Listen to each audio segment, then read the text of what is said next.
March 25, 1948, in the dusty canyons near Aztec, New Mexico, something strange is said to have fallen from the sky. A flying saucer, 100 feet across, seamless metal. This is a true story about how one of the greatest UFO hoaxes in American history got out of hand and how, even after being exposed, people still wanted to believe it. Mysterious symbols. Inside 16 dead alien bodies, perfectly preserved in silver suits.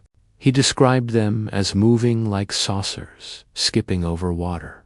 The term flying saucer was born. The U.S. military arrives. The site is sealed. The craft is taken away under the cover of darkness. The military later said it was a weather balloon, but the seed of suspicion had already been planted. The story, buried until 2 con men tried to sell it to the world. Not in the stars, but in the minds of a curious public.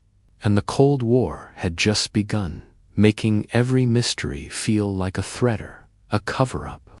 This is not a science fiction film. The craft, they said, was undamaged. It rested silently, as if placed there by invisible hands. And the entire event was classified at the highest level. The government said nothing.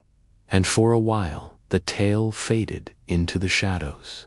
No official witnesses, no trace left behind, except the stories. This is the story of the Aztec UFO Incident, the lie that launched a legend. But multiple recovered saucers, all allegedly studied by the U.S. military and hushed up by Washington. Together, they painted a picture of alien encounters, scientific breakthroughs, and high-level conspiracies. He said the alien spacecraft operated using magnetic principles far beyond human understanding, and that our government was trying to reverse engineer them to understand how the Aztec hoax took root. We need to go back to the post-war period in America, time of paranoia, wonder, and new beginnings. In 1947, just a year before the Aztec claims, a pilot named Kenneth Arnold reported seeing 9 shiny disc-shaped objects flying over Mount Rainier in Washington. Just weeks later, in Roswell, New Mexico, headlines screamed that a crashed flying disc had been recovered. Americans were seeing lights in the sky. Radio shows talked of little green men. Into this hotbed of speculation, a bizarre tale would soon be told by 2 men who saw opportunity. He was a flashy entrepreneur who wore expensive suits and claimed to have invented devices that could locate oil, using alien magnetic technology. It was all part of the pitch. Some buyers demanded refunds. Others asked questions they couldn't answer. According to the original claim, on March 25, 1948, a large flying saucer crash-landed on private property in Hart Canyon, just outside the small town of Aztec, New Mexico. Macabre, a variety began digging deeper, and what he found would unravel the entire hoax. America was hooked, and the Aztec incident went from rumor to national mystery. The craft was allegedly 100 feet in diameter, made of a smooth, seamless silver metal with no rivets, no windows, and no signs of propulsion. Can wrote a damning, calling the story into question. Newton, charismatic and eager to sell his image, fell for it. Curious oil workers, farmers, and even a local sheriff were said to have arrived on the scene to be turned away by military personnel, who quickly arrived in unmarked trucks. But it wasn't the government or military intelligence that cracked the case open. It was a curious journalist named J.P. Can. Inside the craft, the story goes, were 16 humanoid bodies, about 3 to 4 feet tall, wearing tight silver uniforms, untouched by fire or impact. The bodies were removed, The craft was secretly dismantled and flown out in pieces under the cover of darkness. Newton and Gebauer had used their story to sell bogus oil detection equipment to hopeful prospectors, claiming it was alien technology. And when he heard rumors that flying saucers had crashed in the New Mexico desert and left behind alien bodies and magnetic propulsion tech, he smelled a scam. There were no photographs. They insisted that the government was covering up the truth and that they were the scapegoats for a much bigger conspiracy. Witnesses testified that they had lost thousands of dollars believing Newton's story. But for years, no one in Aztec spoke publicly about what had allegedly happened. In 1950, a journalist named Frank Scully brought the Aztec incident into the national spotlight when he published a sensational book titled Behind the Flying Saucers. Scully's book was a bombshell. In it, he described not just the Aztec crash. He claimed to have spoken with insider scientists, people with security clearance and direct access to alien technology. The most shocking part, Scully's sources were two men, a flamboyant businessman named Silas Newton and his so-called scientific advisor, Dr. Leo Gebauer. The book sold tens of thousands of copies. But who were these insiders? Silas Newton was no government agent. His partner, Leo Gebauer, had once worked as a technician during the war, but there was no evidence he had any scientific credentials or access to classified UFO research. Together, they created a story that sounded plausible enough to be believed, especially in an era where space travel, nuclear power, and secret weapons seemed just around the corner. Their plan: use the saucer story as a backdrop to sell alien technology detectors to oil prospectors. They claimed their device could locate oil through magnetism based on what they learned from the crashed craft in Aztec. In reality, it was a worthless black box made from radio parts and flashlight batteries, and the Aztec saucer story. As Newton and Gebauer sold their alien tech detectors across the Southwest, suspicion grew. One curious journalist, J.P. Can, met with Newton under false pretenses and was shown one of the supposed magnetic alien detectors. He immediately recognized it as a junk box. When he pushed Newton for proof of the saucer, the answers became vague, inconsistent. Soon after, federal authorities began investigating Newton and Gebauer not for UFO fraud, but for wire fraud, false advertising, and conspiracy to defraud investors. The men who once claimed to have studied alien spacecraft were now facing jail time. It was 1952, and Silas Newton's elaborate flying saucer claims were starting to fall apart. A veteran reporter for Variety magazine, Ken had a sharp eye for stories that didn't add up. He met with Newton under the pretense of writing a book or screenplay about the so-called Aztec incident. During their meetings, Ken was shown one of Newton's prized alien detection devices, the same black box Newton claimed was reverse-engineered from alien technology. But Ken, no stranger to electronics, could immediately tell it was nothing but a radio chassis and wiring, dressed up in metal casing. He had it secretly tested by experts in Los Angeles, who confirmed it had no unique components, no special properties, and no connection to any exotic technology, alien or otherwise. In 1953, following multiple complaints from swindled investors and Kahn's investigation, federal prosecutors charged Silas Newton and Leo Gebauer with conspiracy to defraud. It wasn't about the flying saucers, it was about money. During the trial, the government presented evidence that the devices Newton sold were nothing more than glorified metal boxes with no functional purpose. As the case unfolded, it became clear that Newton had fabricated nearly every part of his tales, starting with the Aztec crash, all the way to the alien autopsies and magnetic engines. Under oath, both Newton and Gebauer denied wrongdoing. The jury didn't buy it.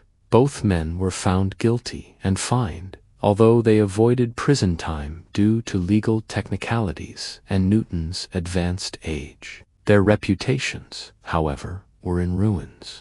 Once the hoax was exposed, public opinion began to shift. Those who had once been fascinated by Frank Scully's book began to view it with suspicion. Sales dropped. Publishers stopped printing it. It was widely circulated in skeptical and scientific communities, helping to solidify the Aztec crash as a complete fabrication. The Aztec story was branded not just as false, but as deliberate fraud. Ken published his investigation in a scathing article titled "Flying Saucers and the Mysterious Mr. Newton." Mainstream newspapers began walking back their earlier coverage. Skeptics had a field day, and yet, even after the courts, the journalists, and the experts had spoken, a portion of the public refused to let go of the tale. Even after Newton and Gebauer were exposed as con men, some readers of Behind the Flying Saucers clung to the belief that they had been silenced by a government cover-up. To them, Newton wasn't a fraud, he was a whistleblower, punished for telling the truth. Frank Scully himself never recanted his book. He continued to defend his sources until his death, insisting that the Aztec saucer crash was real and that he had only scratched the surface. That Can was working with intelligence agencies, that debunkers were part of the cover-up machine. This lingering belief was fueled by the era's deep mistrust of the U.S. government. After all, if the military had recovered a saucer in Roswell in 1947, why couldn't the Aztec story be true too? Conspiracy theorists argued that the court case against Newton was a setup. In the eyes of believers, the very act of discrediting the story only made it seem more suspicious. In the decades following the trial, the Aztec crash continued to resurface in books, magazines, and eventually television shows, a piece of living folklore. In the 1980s and 1990s, the story experienced a quiet revival thanks to authors like William Steinman, who re-examined the Aztec claims and argued that Scully might have been right after all. By the 1950s, America had become obsessed with flying saucers. The Cold War, atomic fear, and space race combined into a cultural perfect storm. Films like The Day the Earth Stood Still and Earth versus the Flying Saucers cemented the image of extraterrestrials as intelligent, technologically superior beings, often coming with a message for humanity. In 1998, UFO researcher Scott Ramsey published a book titled The Aztec Incident: Recovery at Heart Canyon, which claimed to have uncovered new witnesses, documents, and physical evidence supporting the story. But critics pointed out that most of these new sources were either second-hand, vague, or unverifiable. Still, believers saw the effort as vindication, and the Aztec incident was once again elevated to unsolved in the public mind. People gathered in basements, barns, and church halls to share experiences, analyze sightings, and pore over stories like the one in Aztec. In Aztec itself, a local museum began embracing the legend, and the town even launched an annual UFO symposium, drawing visitors from around the world. Decades of real military secrecy, from Project Blue Book to Area 51, have conditioned people to distrust official explanations, even when they're true. The hoax had become a tourist attraction. It wasn't until the 1980s that Roswell evolved into an alien crash legend. a fable invented to sell phony tech and attract attention. If you're convinced aliens have visited Earth, you're more likely to accept stories like Aztec, even if they're full of holes. Though the Aztec UFO story was discredited, the damage or the inspiration had already been done. Every week, headlines screamed about new sightings, mysterious lights, disc-shaped crafts, buzzing jets, or hovering silently over rural landscapes. Local businesses sell alien-themed merchandise. School children grow up hearing the legend. They attend conferences, read the same authors, follow the same YouTubers. To admit a story like Aztec is fake can feel like betrayal, not just to the facts, but to your tribe. For many, believing in extraterrestrial life brings hope, wonder, or a sense of cosmic purpose. But for everyone in Aztec, the story is part of their cultural fabric, hoax or not. Hollywood cashed in. UFO clubs formed across the country. No official documents mention a recovery in Aztec in 1948. The FBI, CIA, and Air Force archives contain no related materials. The line between fact and fiction blurred. In that gray zone, the Aztec hoax lived on, repurposed, rebranded, and revived. It's a case study in how myths are born and how they survive long after they've been debunked. Why do people believe in UFO hoaxes even when they're proven false? The answer lies in the science of belief. Psychologists point to confirmation bias, the tendency to seek out information that supports what we already believe. But not all are created equal. Then there's motivated reasoning. Our brains defend what we want to be true. Belief also builds identity. People don't just believe in UFOs, they join communities. Lastly, there's the government itself. Might just be the truth. Today, the Aztec incident is often lumped together with Roswell, but the two are fundamentally different. The Roswell incident began with a real crash later, identified as a Project Mogul balloon, but fueled by government missteps and public confusion.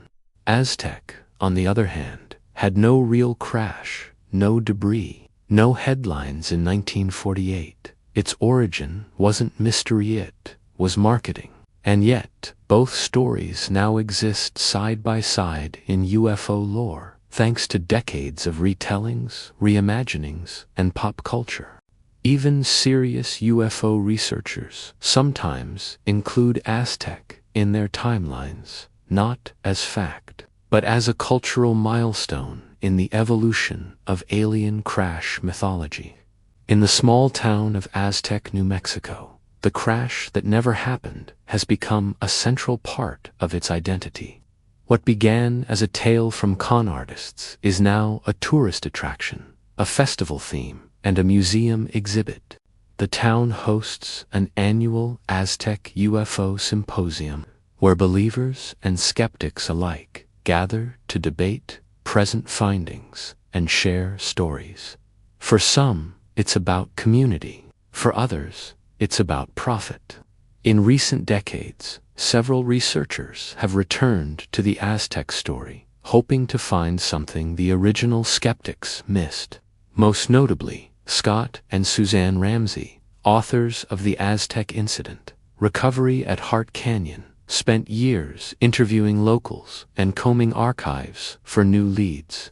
They claim to have uncovered testimonies suggesting that a crash did happen and that the military may have sanitized the area afterward. However, critics argue that these accounts are decades old, inconsistent, and largely based on third-hand recollections or stories passed down in families. No physical evidence has ever been recovered from the alleged site. Even within the UFO community, the Aztec case remains highly controversial.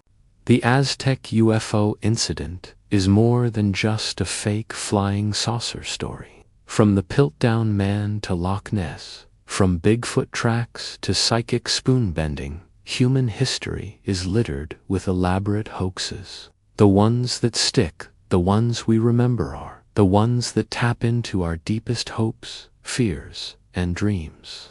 Aztec offered everything: mysterious bodies, government agents, secret technology, a hidden truth just out of reach. And because the U.S. government has kept secrets from atomic testing to surveillance programs, people are primed to believe that what sounds like a hoax, the Aztec UFO hoax, wasn't an isolated event. It's part of a much longer history of human deception and belief.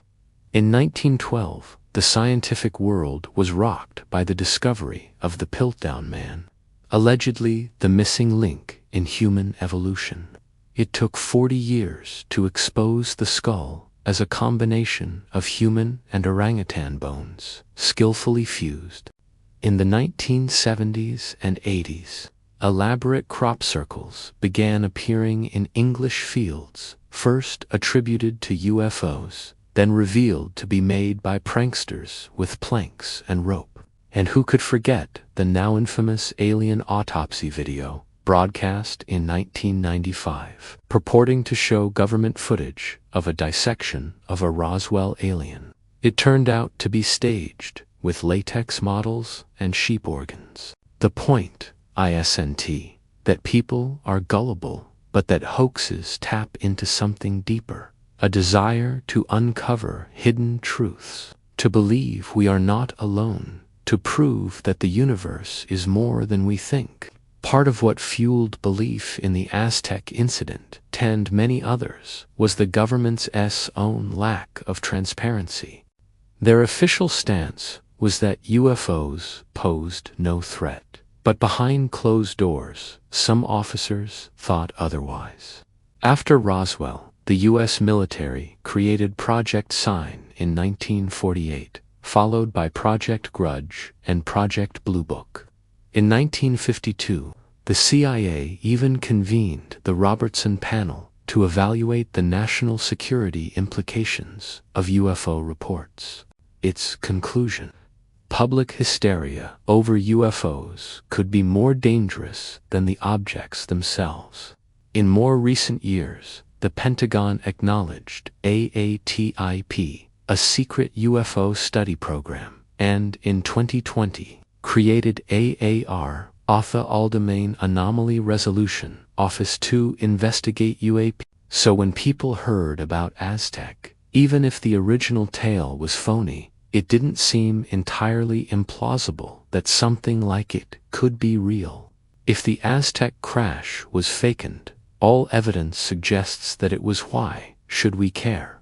Why should we spend time digging into a lie? Because hoaxes have power. They shape culture, shift belief systems, and even inspire genuine inquiry.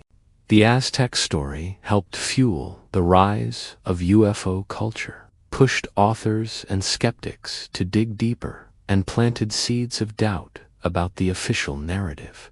It's about us. And in an era where disinformation is everywhere, from fake news to deep fakes, the Aztec incident reminds us just how easy it is to be fooled, and how hard it is to change minds once a story takes root.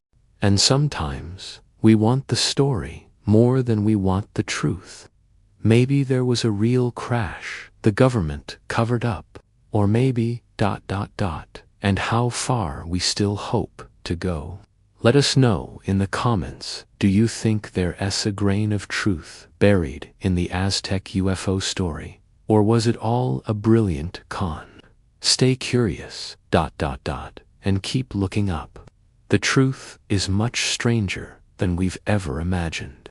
Even lies can build legends. And decades later, that lie still echoes in our culture, in our towns, in our skies. The Aztec UFO hoax is a cautionary tale about the power of belief, the dangers of deception, and the very human need to reach beyond the stars. At its heart, this story isn't about aliens. We want to believe in something more. We want to find meaning in mystery. In 1948, two men told a lie so compelling it fooled millions. Maybe one day we'll discover we're not alone. Until then, we'll keep watching the skies and telling stories that remind us how far we've come. If you enjoyed this deep dive documentary, don't forget to like, subscribe, and share.